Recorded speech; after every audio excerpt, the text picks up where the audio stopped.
Baik, Assalamualaikum warahmatullahi wabarakatuh. Perkenalkan, nama saya Muhammad Misbahul Mauhib dengan NIM akhir 033, mahasiswa semester 3 Teknologi Pendidikan Universitas Negeri Yogyakarta.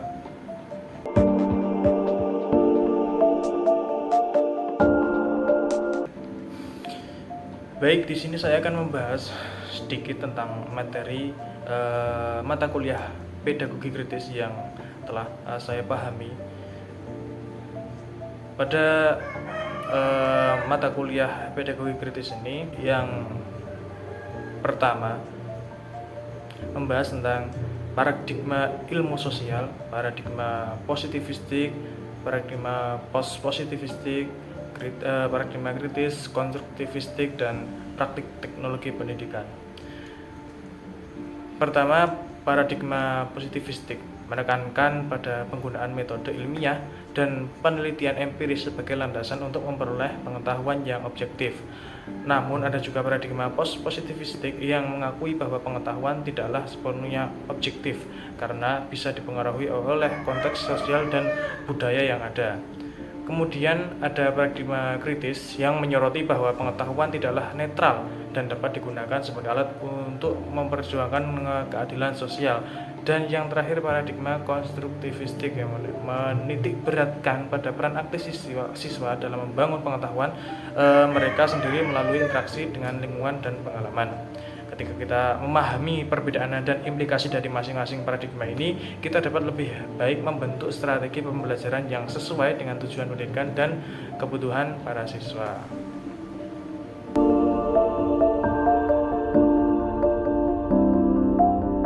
Untuk materi yang selanjutnya, yang kedua, yaitu tentang konteks historis pemikiran Karl Marx, alienasi dan materialisme dialektika. Yang pertama, konteks historis pemikiran Karl Marx, pengaruh Hegel dan Feuerbach. Yuk kita simak bagaimana pemikiran Karl Marx memberikan pandangan yang mengubah cara kita melihat manusia dalam masyarakat. Marx menegaskan bahwa cara kita berpikir dan bertindak sangat dipengaruhi oleh sejarah, keadaan sosial, ekonomi, dan interaksi kita satu sama lain. Menurutnya, kehidupan manusia di dalam masyarakat terbentuk melalui pekerjaan yang mereka lakukan, yang pada gilirannya membentuk status sosial dan struktur masyarakat itu sendiri. Marx juga menekankan betapa kepemilikan alat produksi sangat mempengaruhi peran individu dalam masyarakat. Tapi, dia menggugat pandangan Feuerbach tentang manusia. Bagi Marx, kita sebenarnya adalah jenis yang berbeda dari apa yang dipikirkan oleh Feuerbach. Ide tentang Tuhan, menurutnya, muncul dari cara kita hidup bersama dalam masyarakat. Ketika revolusi industri memunculkan perubahan dari masyarakat feodal ke kapitalis, cara kita membuat barang juga berubah drastis. Di zaman feodal, bekerja untuk pemilik modal, namun karena mereka membutuhkan bantuan, mereka mulai bergantung pada agama untuk membedakan kesengsaraan mereka. Marx menganggap agama sebagai sesuatu yang mirip candu, memberikan rasa kuat dan mengurangi penderitaan pada saat yang sama. Jadi pemikiran Marx memberikan wawasan mendalam tentang bagaimana masyarakat, ekonomi, dan bahkan agama saling terkait dalam membentuk pola pikir dan perilaku manusia. Selanjutnya ada materi tentang alienasi pada masa kapitalisme, kapitalisme kontra proletar dan kapitalis. Nah, mari kita bahas tentang alienasi dalam konteks kapitalisme. Jadi alienasi itu sebenarnya saat kita merasa terasing atau jauh dari banyak hal seperti hubungan dengan sesama manusia, alam, budaya, Tuhan, atau bahkan diri kita sendiri.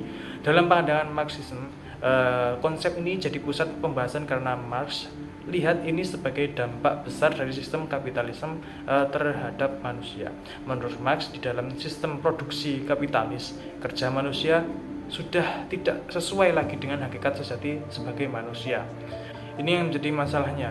Kapitalisme memungkinkan pemilik modal untuk eksplorasi buruh demi keuntungan mereka sendiri. Akibatnya para pekerja merasa jauh dari makna sebenarnya dari bekerja yang mereka lakukan. Jadi ada ketidakcocokan antara esensi manusia dengan kerja yang dilakukan. Ini yang disebut alienasi menurut Marx. Selanjutnya ada materi tentang prinsip dan metode berpikir dialektika yaitu dialektika sebagai solusi.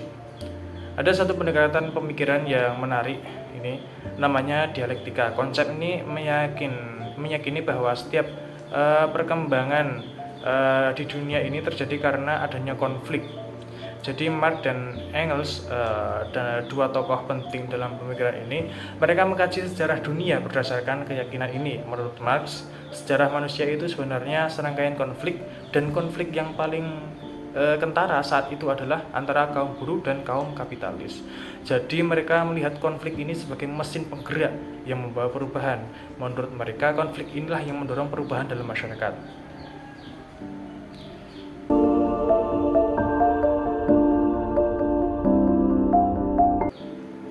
Selanjutnya, pada materi yang ketiga kita akan mengenal teori kritis pertama, yaitu mazhab Frankfurt, sejarah dan perkembangan pemikiran. Mereka ini sebenarnya aliran neo-Marxisme yang punya tujuan besar, yaitu mau meracuni istilahnya manusia dari segala manipulasi dan penindasan yang ada di tengah arus teknokrasi modern. Nah, sebagai para rasionalis dan penganut Marxisme, mereka yakin bahwa pencerahan pikiran bisa jadi kunci untuk membebaskan manusia dari belenggu itu semua. Karena mereka punya beberapa tokoh penting yang berperan besar dalam gerakan ini.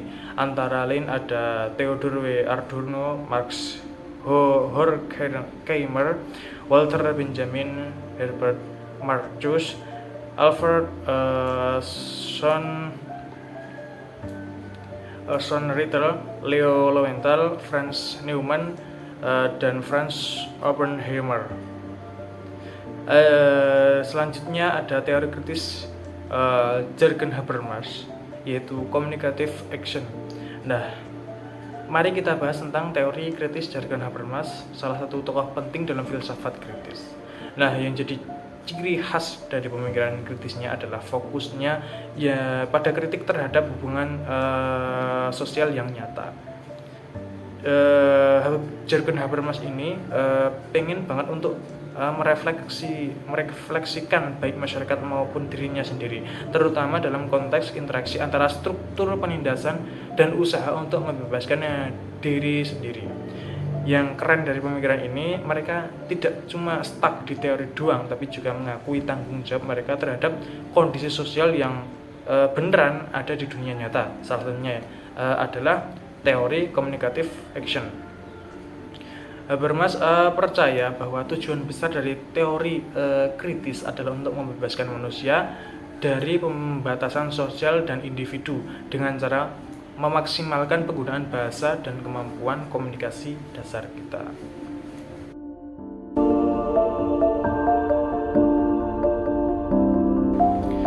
Selanjutnya, pada materi yang keempat yang telah disampaikan oleh kelompok 4 kemarin tentang mengenal teori kritis yang kedua. Pemikiran neo-Marx dalam teori kritis yang kedua yang kita bahas kali ini tentang neo-Marxisme, yang sebenarnya adalah teori sosial atau analisis sosiologi yang mencakup ide-ide dari Karl Marx, Friedrich Engels, dan unsur-unsur dari tradisi intelektual lain seperti psikoanalisis, sosiologi, Weberian, dan anarkisme. Para penganut neo-Marxisme ini mereka menyorot gimana kebijakan-kebijakan di dalam kapitalisme bisa menghalangi pembangunan dan bikin kesenjangan antara negara-negara di bagian utara dan selatan semakin besar. Mereka juga menghasilkan teori ketergantungan dan teori sistem dunia untuk memberi gambaran tentang bagaimana kapitalisme neoliberal ini menyumbang pertambahan ketimpangan ekonomi global. Selanjutnya ada pemikiran post-strukturalis dalam teori kritis yang kedua. Nah, di sini ada suatu pemikiran menarik juga, namanya post-strukturalisme. Ini muncul karena ada ketidakpuasan atau ketidaksetujuan terhadap pemikiran sebelumnya yang disebut strukturalisme.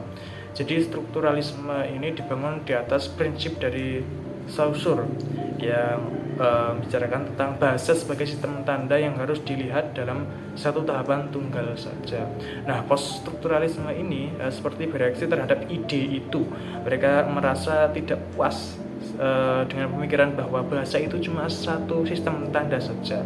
Mereka mengatakan, tapi kan bahasa itu kompleks, tidak bisa cuma dilihat dari satu sisi saja. Jadi mereka coba melihat bahwa bahasa itu jauh lebih rumit dan bisa dianalisis dari berbagai sudut pandang.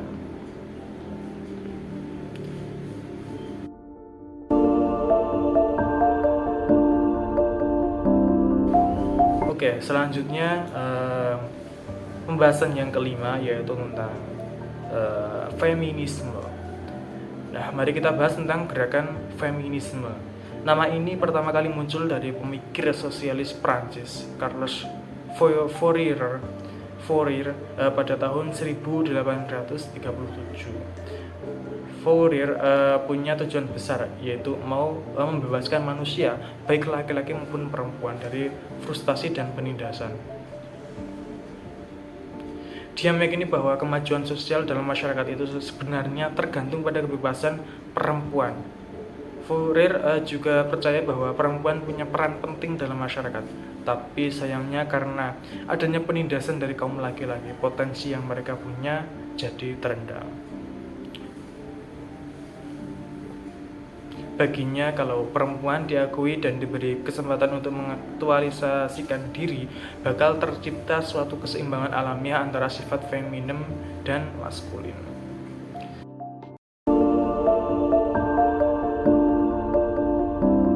Selanjutnya ada materi yang keenam, yaitu pendidikan sensitif gender.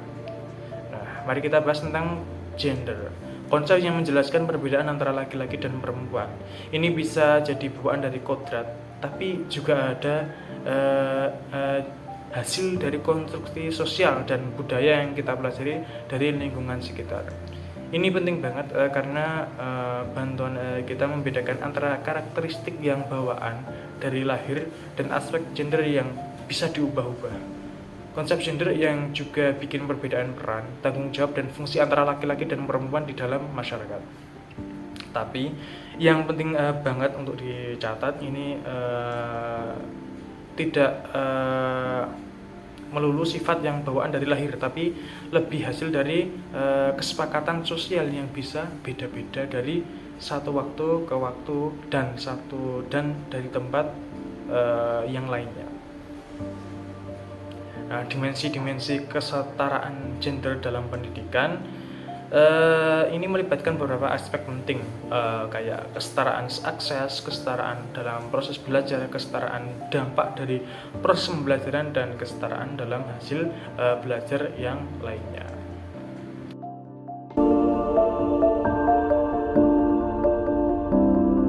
Selanjutnya materi yang ketujuh, analisis pedagogi kritis transformatif Henry Giraud.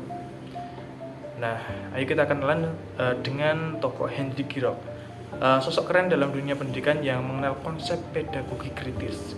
Jadi pedagogi kritis ini adalah cara mengajar yang tidak cuma ingin siswanya jadi penghafal materi, tapi juga jadi agen perubahan sosial yang aktif. Giraud menghadirkan konsep ini dengan menyoroti hubungan kekuasaan dalam masyarakat yang seringkali jadi sumber penindasan dan ketidakadilan sosial. Menurutnya, pendidikan tidak boleh cuma tentang mencari pekerjaan, tapi juga harus melibatkan dalam proses membangun masyarakat yang demokratis. Jadi pedagogi kritis yang dia ajarkan itu memberikan wawasan luas dan menumbuhkan kepekaan moral supaya orang jadi terdorong buat mengambil bagian dalam perubahan sosial itu, buat menciptakan masyarakat yang lebih bebas dan adil. Selanjutnya ada materi tentang teori hegemoni, analisis kritis dunia pendidikan menurut Giraud. Nah, teori hegemoni, teori politik penting abad ke-20 yang dikemukakan oleh Antonio Gramsci, sosok yang dianggap salah satu pemikir politik paling berpengaruh setelah Marx. Menurut Gramsci, hegemoni itu adalah suatu bentuk konsensus di mana keterpakaian itu sebenarnya diperoleh melalui penerimaan ideologi dari kelas yang memegang kendali atas yang lain. Jadi bukan cuma tentang dominasi lewat kekuasaan, tapi juga lewat kesepakatan atas kepemimpinan politik dan ideologis. Lalu ada pembahasan tentang pedagogi kritis transformatif Henry Kirov. Nah, ayo kita bahas tentang pedagogi kritis transformatif yang digagas oleh Henry Kirov. Ini bukan cuma teori doang, tapi juga praktek yang punya tujuan untuk merubah kondisi ideologis dalam segala hal, mulai dari ekonomi, relasi sosial, budaya, sampai politik. Menurut Kirov, pendekatan ini tidak cuma buat merangsang pemikiran kritis saja, tapi juga buat mengembangin pemahaman sosial politik dan mendorong tindakan buat perubahan sosial. Dia memberitahu kalau penting banget buat melampaui belajar yang cuma fokus sama fakta dan informasi, dan lebih ke arah mengembangkan warga negara yang kritis, peduli, dan aktif dalam kehidupan sosial.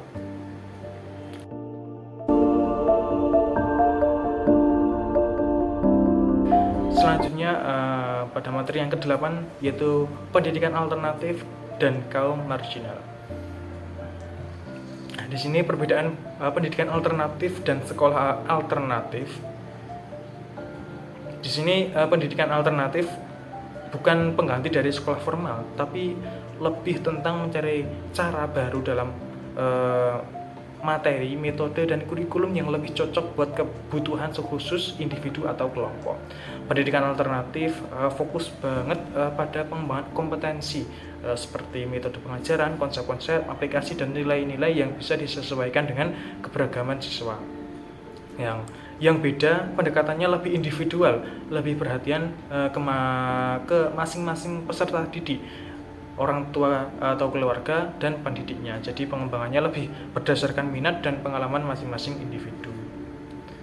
Nah, fungsi pendidikan alternatif jadi ini merujuk pada program atau sekolah yang beda dari yang biasanya kita lihat di sekolah tradisional.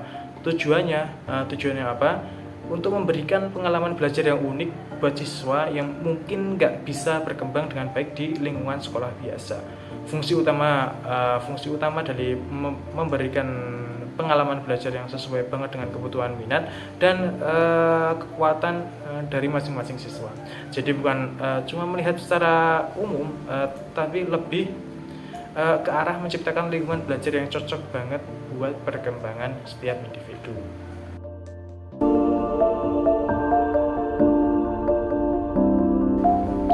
Nah, selanjutnya pada materi yang ke-9, di sini akan membahas tentang pendidikan demokrasi, pendidikan demokratis, dan pendidikan demokratis kritis. Nah, ayo kita bahas tentang pendidikan demokrasi, pendidikan demokratis, dan pendidikan demokratis kritis. Jadi pendidikan demokrasi ini berhubungan dengan pengakuan terhadap setiap individu peserta didik sesuai dengan martabat masing-masing, karena pada dasarnya demokrasi itu alamiah dan manusiawi. Jadi pendidikan yang demokratis ini itu berarti para pelaku pendidikan harus mengakui dan menghargai kemampuan serta karakteristik unik dari setiap siswa. Nah, tujuan dari pendidikan demokratis kritis ini untuk mengacu pada usaha buat membangun kesadaran kritis tentang apa artinya demokrasi lewat proses belajar. Nah, selanjutnya ada makna pendidikan multikultural dan konteks kebergunaan di Indonesia. Nah, ayo kita bahas tentang makna dari pendidikan multikultural di Indonesia dan konteks pentingnya. Jadi pendidikan multikultural di sini mempunyai peranan yang besar banget dalam mengelola keberagaman budaya dan masyarakat yang berbeda-beda. Pendekatan ini tujuannya untuk menghargai, menghormati, dan memahami keberagaman budaya, sekaligus mempromosikan persatuan dan kerukunan antar kelompok etnis, agama, dan kebudayaan di Indonesia. Selanjutnya, tujuan pendidikan multikultural. Tujuan utamanya adalah buat merangsang sikap-sikap positif seperti empati, simpati, respek, apresiasi, dan empati terhadap orang-orang dengan latar belakang agama ataupun budaya yang berbeda-beda. Nah, dimensi pendidikan multikultural menurut tokoh Banks Bang itu adalah salah satu tokoh penting dalam pengembangan pendidikan multikultural di Barat. Dia berhasil mengajak pemikir lain buat ikut serta dalam proyek besar ini. Ada beberapa dimensi penting menurut Bang yang harus diterapkan dalam dunia pendidikan Barat. Di antaranya, pertama integrasi konten, yang kedua proses konstruksi pengetahuan, dan yang ketiga pengurangan prasangka, keempat pedagogi kesetaraan, dan yang kelima budaya sekolah yang memperdayakan dan struktur sosial yang memberi kesempatan yang sama.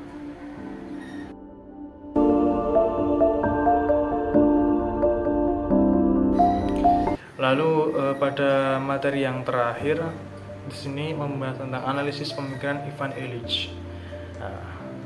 Pemikiran Ivan Illich, dia ini seorang pemikir humanis dan religius yang memandang pendidikan dalam arti yang luas banget. Bagi Illich, pendidikan itu sama dengan hidup. Dia melihat pendidikan sebagai segala hal yang ada dalam kehidupan buat mempengaruhi proses pertumbuhan dan perkembangan. Illich lebih menggarisbawahi konsep deschooling atau belajar tanpa sekolah, dan pentingnya membebaskan individu dari ketergantungan pada konstitusi pendidikan formal.